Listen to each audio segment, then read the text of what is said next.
मैं सब प्रारंभ में सभी नौजवानों से एक नारा बोलने के लिए आग्रह करूंगा। आप जरूर मेरे साथ बोलिए। मैं कहूंगा, स्वामी विवेकानंद, आप कहिए, अमर रहे, अमर रहे। स्वामी विवेकानंद, स्वामी विवेकानंद।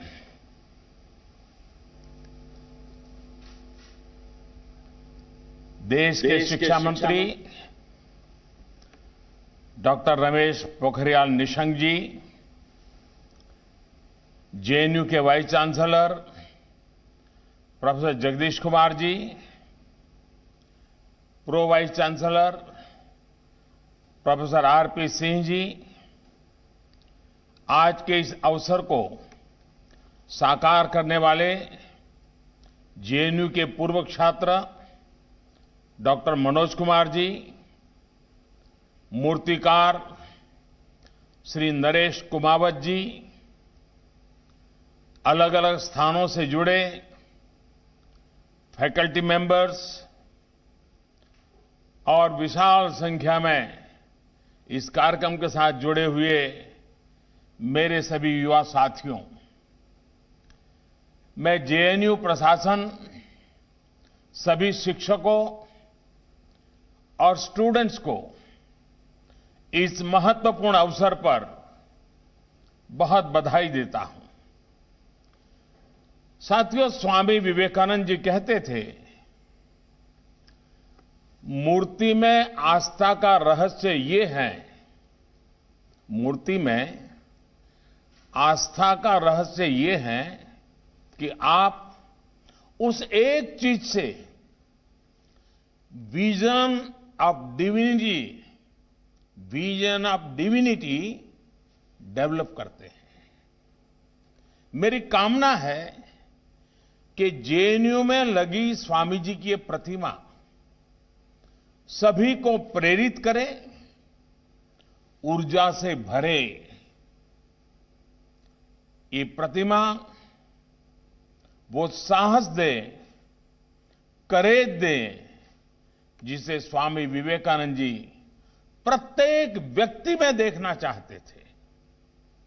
ये प्रतिमा वो करुणा भाव सिखाएं, कंपैशन सिखाएं, जो स्वामी जी के दर्शन का मुख्य आधार है।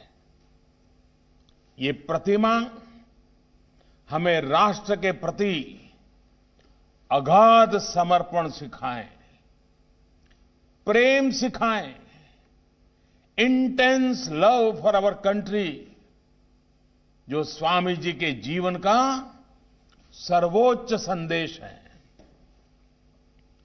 ये प्रतिमा देश को विजन ऑफ वननेस के लिए प्रेरित करे, जो स्वामी जी के चिंतन की प्रेरणा रहा है। ये प्रतिमा देश को यूथ लेड डेवलपमेंट के विजन के साथ आगे बढ़ने के लिए प्रेरित करे, जो स्वामी जी की अपेक्षा रही है। ये प्रतिमा हमें स्वामी जी के सशक्त समृद्ध भारत के सपने को साकार करने की प्रेरणा देती रहे। साथियों, ये सिर्फ एक प्रतिमा नहीं है, बल्कि ये उस विचार की ऊंचाई का प्रतीक है, जिसके बल पर एक सन्यासी ने पूरी दुनिया को भारत का परिचय दिया। उनके पास वेदांत का अगाध ज्ञान था, उनके पास एक विजन था। वो जानते थे कि भारत दुनिया को क्या दे सकता है। वो भारत के विश्व बंधुत्व के संदेश को लेकर दुनिया में गए, भारत के सांस्कृतिक वैभव को, विचारों को, परंपराओं को उन्होंने दुनिया के सामने रखा, गौरवपूर्ण तरीके से रखा। आप सोच सकते हैं, जब चारों तरफ निराशा थी, हताशा थी, गुलामी के बोझ में दबे हुए थे हम लोग, तब स्वामी जी ने अमेरिका की मिशिगन यूनिवर्सिटी में कहा था, और ये पिछली शताब्दी के प्रारंभ में कहा था। उन्होंने क्या कहा था? मिशिगन यूनिवर्सिटी में भारत का एक सन्यासी घोषणा भी करता है, दर्शन भी दिखाता है। वो कहते हैं, यह शताब्दी आपकी है। यानी पिछली शताब्दी के प्रारंभ में उनके शब्द हैं, ये शताब्दी आपकी है, लेकिन 21वीं शताब्दी निश्चित ही भारत की होगी। पिछली शताब्दी में उनके शब्द सही निकले हैं, इस शताब्दी में उनके शब्दों को सही करना ये हम सबका दायित्व है। भारतीयों के उसी आत्मविश्वास, उसी जज्बे को ये प्रतिमा समेटे हुए है। ये प्रतिमा उस ज्योति पुंज का दर्शन है जिसने गुलामी के लंबे कालखंड में खुद को, अपने सामर्थ्य को, अपनी पहचान को भूल रहे भारत को जगाया था, जगाने का काम किया था, भारत में नई चेतना का संचार किया था। साथियों, आज देश आत्मनिर्भर भारत के लक्ष्य और संकल्प के साथ आगे बढ़ रहा है। आज आत्मनिर्भर भारत का विचार 130 करोड़ से अधिक भारतीयों के कलेक्टिव कॉन्शियसनेस का, हमारी एस्पिरेशंस का हिस्सा बन चुका है। जब हम आत्मनिर्भर भारत की बात करते हैं तो लक्ष्य सिर्फ फिजिकल या मटेरियल सेल्फ रिलायंस तक ही सीमित नहीं है। भारत की आत्मनिर्भरता का मतलब क्या खुद में ही रमने का है क्या? अपने में ही मगन रहने का है क्या? तो इसका जवाब भी हमें स्वामी विवेकानंद जी के विचारों में मिलेगा। स्वामी जी से एक बार किसी ने पूछा, क्या संतों को अपने ही देश के बजाय सभी देशों को अपना नहीं मानना चाहिए? इस पर स्वामी जी ने सहज ही जवाब दिया कि वो व्यक्ति जो अपनी मां को स्नेह और सहारा न दे पाए, वो दूसरों की माताओं की चिंता कैसे कर सकता है? इसलिए हमारी आत्मनिर्भरता पूरी मानवता के भले के लिए है और हम ये करके दिखा रहे हैं। जब जब भारत का सामर्थ्य बढ़ा है, तब तब उससे दुनिया को लाभ हुआ है। भारत की आत्मनिर्भरता में आत्मवत् सर्वभूतेषु की भावना जुड़ी हुई है। पूरे संसार के कल्याण की सोच जुड़ी हुई है। साथियों, आज हर सेक्टर में किए जा रहे अभूतपूर्व सुधार आत्मनिर्भरता की भावना से किए जा रहे हैं। देश की जनता ने वोट के माध्यम से इन रिफॉर्म्स को समर्थन भी दिया है। आप सभी तो जेएनयू में भारत की सामाजिक और राजनीतिक व्यवस्था का गंभीरता से विश्लेषण करते रहते हैं। आपसे बेहतर ये कौन जानता है कि भारत में रिफॉर्म्स को लेकर क्या-क्या बातें होती थी? क्या ये सच नहीं है? क्या भारत में गुड रिफॉर्म्स को बैड पॉलिटिक्स नहीं माना जाता था? तो फिर गुड रिफॉर्म्स गुड पॉलिटिक्स कैसे हो गए? इसको लेकर आप जेएनयू के साथी जरूर रिसर्च करें, लेकिन अनुभव के आधार पर मैं एक पहलू आपके सामने जरूर रखूंगा। आज सिस्टम में जितने रिफॉर्म्स किए जा रहे हैं, उनके पीछे भारत को हर प्रकार से बेहतर बनाने का संकल्प है। आज हो रहे रिफॉर्म्स के साथ नियत और निष्ठा पवित्र है। आज जो रिफॉर्म्स किए जा रहे हैं, उससे पहले एक सुरक्षा कवच तैयार किया जा रहा है। इस कवच का सबसे बड़ा आधार है विश्वास, भरोसा।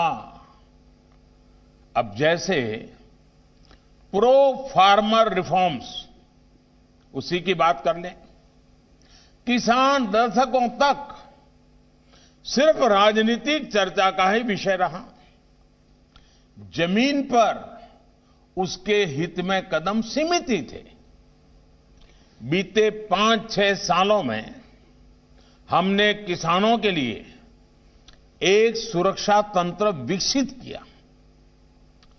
सिंचाई का बेहतर इंफ्रास्ट्रक्चर हो, मंडियों के आधुनिकीकरण पर निवेश हो, यूरिया की उपलब्धता हो, सॉइल हेल्थ कार्ड हो, बेहतर बीज हो, फसल बीमा हो, लागत का 1.5 गुना एमएसपी हो, ऑनलाइन मार्केट की व्यवस्था ई नाम हो और पीएम सम्मान निधि से सीधी मदद हो। बीते सालों में एमएसपी को भी अनेक बार बढ़ाया गया और किसानों से रिकॉर्ड खरीद भी की गई है।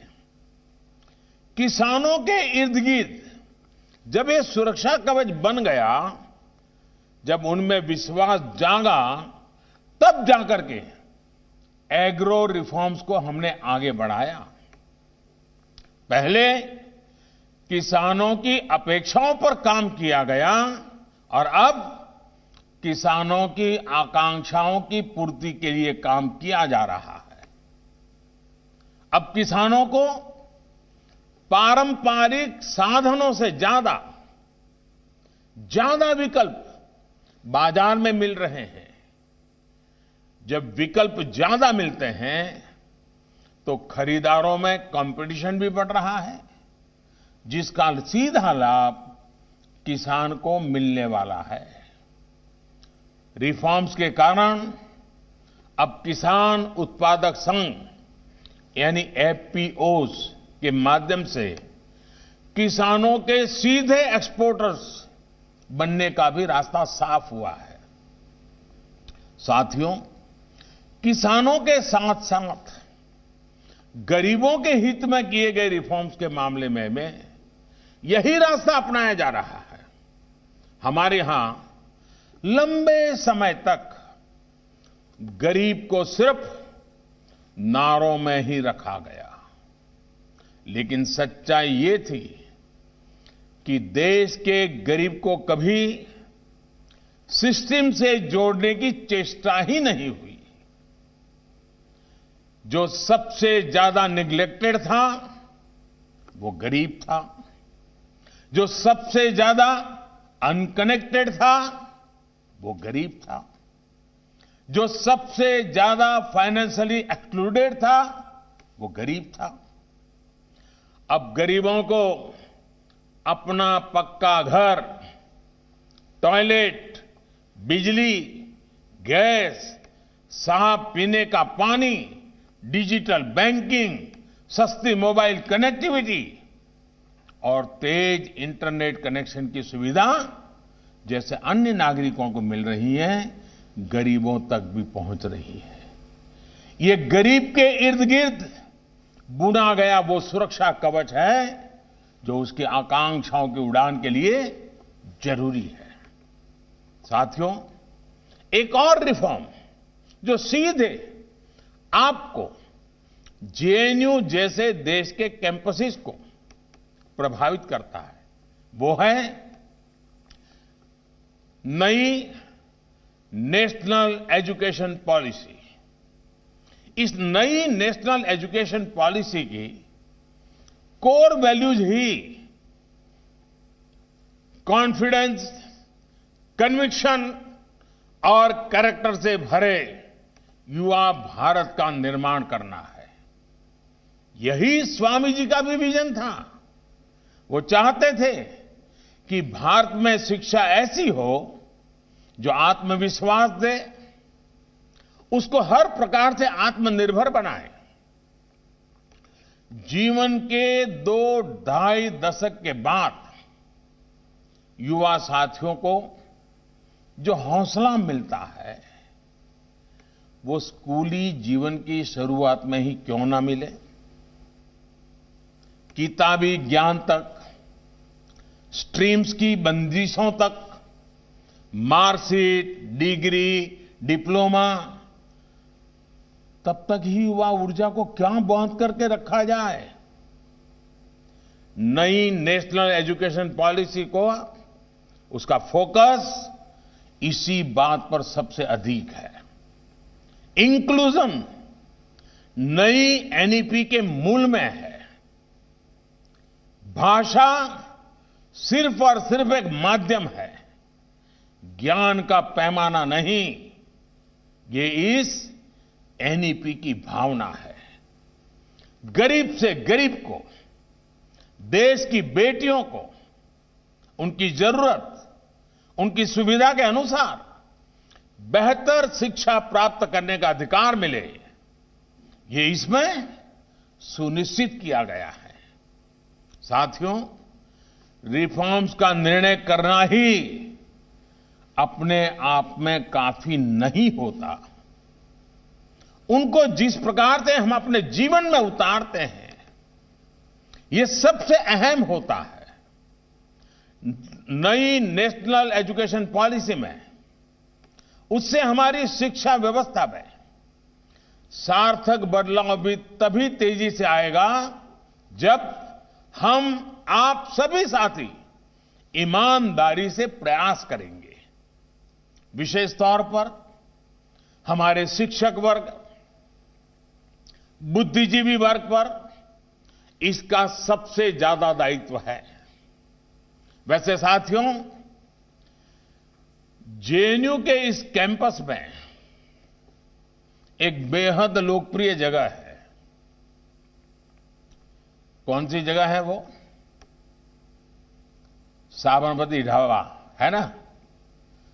और वहां पर कितनों का खाता चल रहा है? मैंने सुना है कि आप लोग क्लास के बाद इस ढाबे पर जाते हैं और चाय पराठे के साथ डिबेट करते हैं, आइडियाज एक्सचेंज करते हैं। और वैसे भी पेट भरा हो तो डिबेट में भी जरा मजा आता है। आज तक आपके आइडियाज की, डिबेट की, डिस्कशन की जो भूख साबरमती ढाबे में मिटती थी, अब आपके लिए स्वामी जी की इस प्रतिमा की छत्र छाया में एक और जगह मिल गई है। साथियों, किसी एक बात जिसने हमारे देश की लोकतांत्रिक व्यवस्था को बहुत बड़ा नुकसान पहुंचाया है, वो है राष्ट्रहित से ज्यादा प्राथमिकता अपनी विचारधारा को देना, क्योंकि मेरी विचारधारा ये कहती है, इसलिए देश हित के मामलों में भी मैं इसी सांचे में सोचूंगा, इसी दायरे में काम करूंगा। ये रास्ता सही नहीं है दोस्तों, ये गलत है। आज हर कोई अपनी विचारधारा पर गर्व करता है, ये स्वाभाविक भी है, लेकिन फिर भी हमारी विचारधारा राष्ट्रहित के विषयों में राष्ट्र के साथ नजर आनी चाहिए, राष्ट्र के खिलाफ कतई नहीं। आप देश के इतिहास में देखिए, जब जब देश के सामने कोई कठिन समस्या आई है, हर विचारधारा के लोग राष्ट्रहित में एक साथ आए हैं। आजादी की लड़ाई में महात्मा गांधी के नेतृत्व में हर विचारधारा के लोग एक साथ आए थे। उन्होंने देश के लिए एक साथ संघर्ष किया था। ऐसा नहीं था कि बापू के नेतृत्व में किसी व्यक्ति को अपनी विचारधारा छोड़नी पड़ी हो। उस समय परिस्थिति ऐसी थी तो हर किसी ने देश के लिए एक कॉमन कॉज को प्राथमिकता दी। आप इमरजेंसी को याद करिए, इमरजेंसी के दौरान भी देश ने यही एकजुटता देखी थी।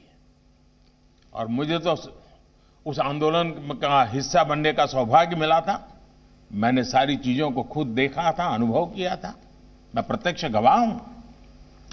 इमरजेंसी के खिलाफ उस आंदोलन में कांग्रेस के पूर्व नेता और कार्यकर्ता भी थे, आरएसएस के स्वयंसेवक और जनसंघ के लोग भी थे, समाजवादी लोग भी थे, कम्युनिस्ट भी थे, जेएनयू से जुड़े कितने ही लोग थे जिन्होंने एक साथ आकर इमरजेंसी के खिलाफ संघर्ष किया था। इस एकजुटता में, इस लड़ाई में भी किसी को अपनी विचारधारा से समझौता नहीं करना पड़ा था। बस उद्देश्य एक ही था, राष्ट्रहित। और ये उद्देश्य ही सबसे बड़ा था। इसलिए साथियों, जब राष्ट्र की एकता, अखंडता और राष्ट्रहित का प्रश्न हो तो अपनी विचारधारा के बोझ तले दबकर फैसला लेने से देश का नुकसान ही होता है। हां, मैं मानता हूं कि स्वार्थ के लिए, अवसरवाद के लिए अपनी विचारधारा से समझौता करना भी उतना ही गलत है। इस इंफॉर्मेशन एज में अब इस तरह का अवसरवाद सफल नहीं होता और हम बिल्कुल रोजमर्रा की जिंदगी में आजकल इन चीजों को बड़ी बारीकी से देख भी पा रहे हैं। हमें अवसरवाद से दूर लेकिन एक स्वस्थ संवाद को लोकतंत्र में जिंदा रखना है। साथियों, आपके यहां तो आपके हॉस्टल्स के नाम भी गंगा, साबरमती, गोदावरी, ताप्ती, कावेरी, नर्मदा, झेलम, सतलुज जैसी नदियों के नाम पर है। Presenting V News app, available on Google Play and App Store. Download it now.